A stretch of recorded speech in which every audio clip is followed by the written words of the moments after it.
Hey everybody, how's it going? I want to talk about Celebrity Big Brother 2, okay? I know I'm late on this. I can't always get things done as soon as they're out.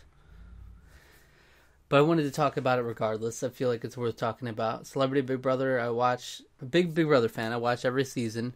And Celebrity Big Brother last season was really good with Ross really driving the narrative of that one. And then I was very disappointed in the end when they awarded Marissa the win.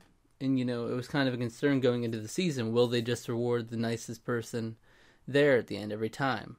And, you could argue that's the case this season, but very different circumstances. And I'm glad to say that I think the outcome was really good. And the journey was quite interesting. And the reason I think Celebrity Big Brother 2 was so good is similarly to the first season. But even more so, I think we had a lot of people that were there to win. They were there to play. And even Joey Lawrence, who going into the season, he was by far my least favorite after his pre-game press. Because he clearly had no desire to be there, really. And he was clearly doing it just for a CBS deal behind the scenes. But that last week before he was evicted, I was pulling for him. And I found myself pulling for Joey Lawrence, which I never thought I would, because he was starting to play the game, and that's what I like to see. And every single person this season was playing the game. The first person voted out, Jonathan Bennett, was playing the game. Now, there are definitely some big negative marks on the season, particularly, the fact that Jonathan Bennett was voted out for a lot of BS reasons. Because he shouldn't have been nominated in the first place. He won the HOH, which you'd think, it might put a target on your back, but at the very least, you're getting safety. But no, epic twist. The two winners of the HOH are going to go head-to-head, and the other one's automatically on the block. That's supreme BS. He should have been safe that whole week. There should have been no way he was going home. It's... And the whole Mooch thing, a huge, big black mark in the season. I was excited to see the Mooch play going into it. I was like, Anthony Scaramucci, not a super likable figure, but I think he'll be really interesting to see play in the house, just like Omarosa was. And the way he was talking in the pregame press, I was like, all right, there's some potential here. But then when it came out with that BS twist, another BS twist, which had a lot of BS that week, and I just don't like the BS twists and super twisty things. I'm not a huge fan of that, but so those were negative marks. But overall, again, every person that went out was playing hard. Ryan Lochte was playing hard, and then even down to the end, you had a final five of people that were all playing hard in their own ways. Going into the final six, I was really pulling for Tom Green, and even with that BS safety competition, trying to save him, he couldn't be saved.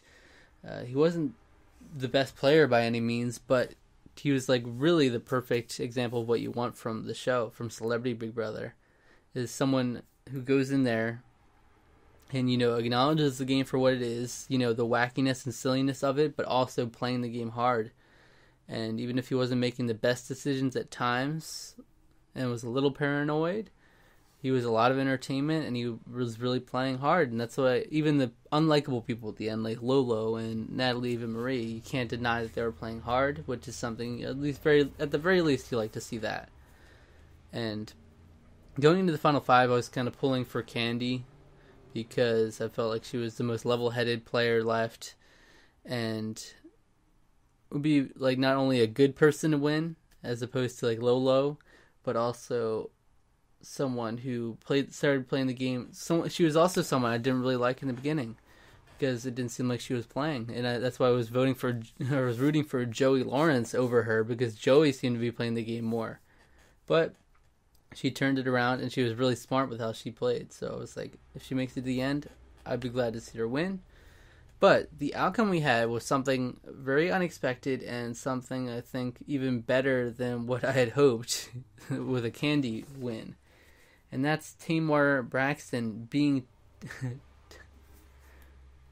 taken to the end by Ricky Williams and unanimously winning against him. That's something, you just don't see that. If you look statistically in the past for Big Brother, Survivor, it's usually the person who wins and takes the other person to the end has a much greater chance of winning. and certainly not a good chance of being unanimously like the votes being swept against you. And when Ricky made that decision to take Tamar to the end, it was like, wow, that is a legendary mistake. Even if he somehow wins this, not a good look. Because Lolo not only is the logical choice in terms of loyalty, just being loyal to your alliance, you take Lolo, but also Lolo has a much worse chance against you than Tamar does. What are you thinking?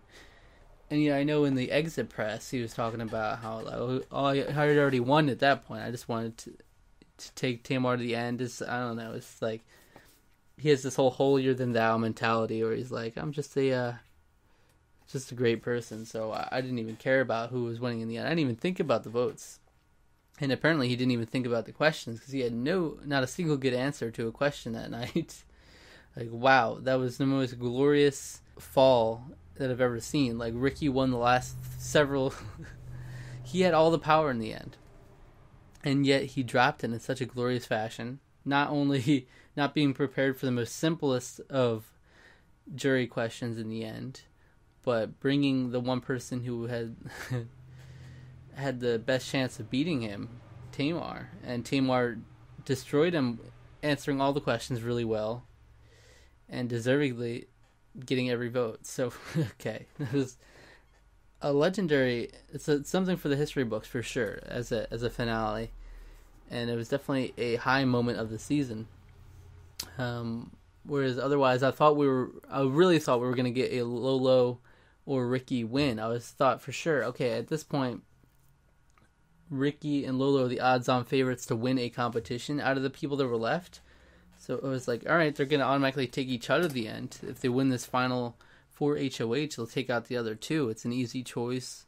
And now you have the two kind of, almost like the bad guy alliance. Like, it would have been even bigger if it was Natalie and Lolo in the end. But I was like, wow, are we going to get an actual bad guy of the season win in Lolo Jones? Like, Lolo had an actual chance against Ricky in the end, so it would have been really interesting to see, like, the unlikable character actually winning in the end. You just don't see that. But wow, very happy with the outcome. I think Tamar deserved it in the end, and it's the craziness of Big Brother, is that she was already accepting that she was done at the point that Ricky won the final 4 HOH. It's like, oh, he's going to take Lolo for sure.